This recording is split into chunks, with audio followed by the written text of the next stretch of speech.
जय श्री कृष्ण। संसार में आप भी और मैं भी बहुत से ऐसे लोगों के संपर्क में आते हैं जो कुछ तो पूरी तरह से ईश्वर में विश्वास रखते हैं, श्रद्धा रखते हैं। और जो ईश्वर में विश्वास रखते हैं और श्रद्धा रखते हैं वो परम पिता परमात्मा को आसानी से पा लेते हैं। पर कुछ ऐसे लोग भी हैं जो परमात्मा में विश्वास नहीं रखते, परमात्मा में जिनकी श्रद्धा नहीं है। तो ऐसे लोगों का क्या होता है? परमपिता परमात्मा कहते हैं, अज्ञाश्च अश्रद्धधाना संशय आत्मा विनश्यति, ना अयम लोको अस्ति ना परो ना सुखम संशय आत्मना।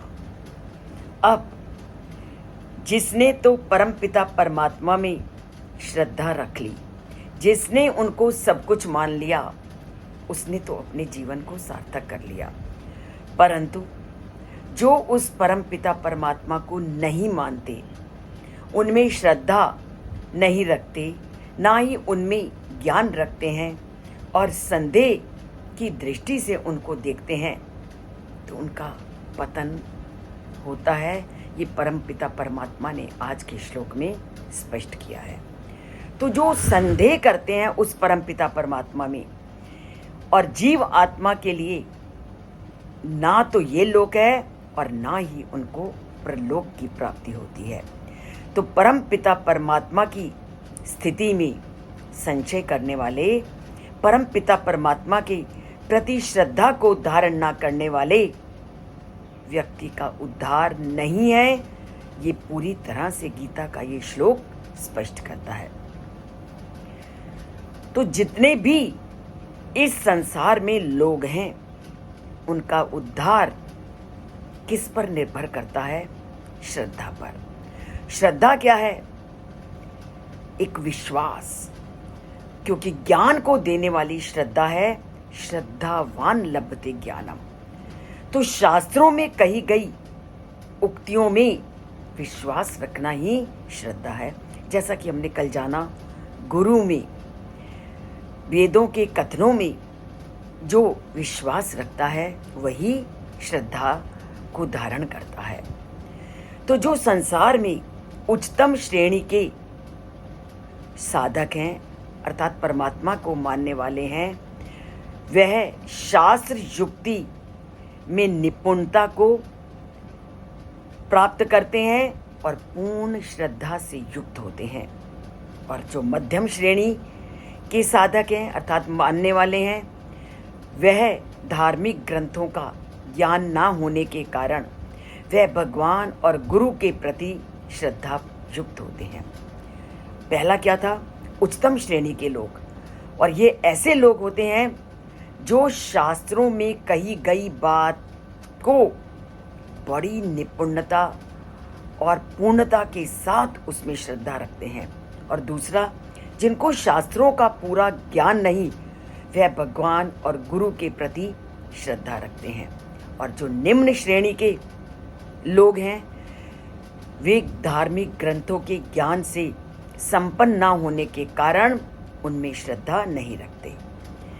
तो तीसरी श्रेणी के साधकों के लिए परमपिता परमात्मा का कहना है कि ऐसे साधक ना तो इस जन्म में और ना ही अगले जन्म में कभी शांति को प्राप्त करते हैं और ना ही वो संसारिक कार्यों में विश्वास रखते हैं। अब जैसे हम इसको एक उदाहरण से जानते हैं कि जैसे कोई रेस्टोरेंट में गया, खाने का ऑर्डर दे दिया और खाने का ऑर्डर देकर उसे ये अपने अंदर एक शंका उत्पन्न होती है कि कहीं रेस्टोरेंट का जो कर्मचारी है उसके भोजन में जहर तो नहीं मिला देगा। और ये संदेह युक्त होकर वो सभी खाद्य पदार्थों की जांच करवाने लगती है। तो क्या वह जब इस तरह की भावना को रखती है तो क्या वह उस समय रेस्टोरेंट में जो खाना खाने गई उसका आनंद प्राप्त कर सकती है?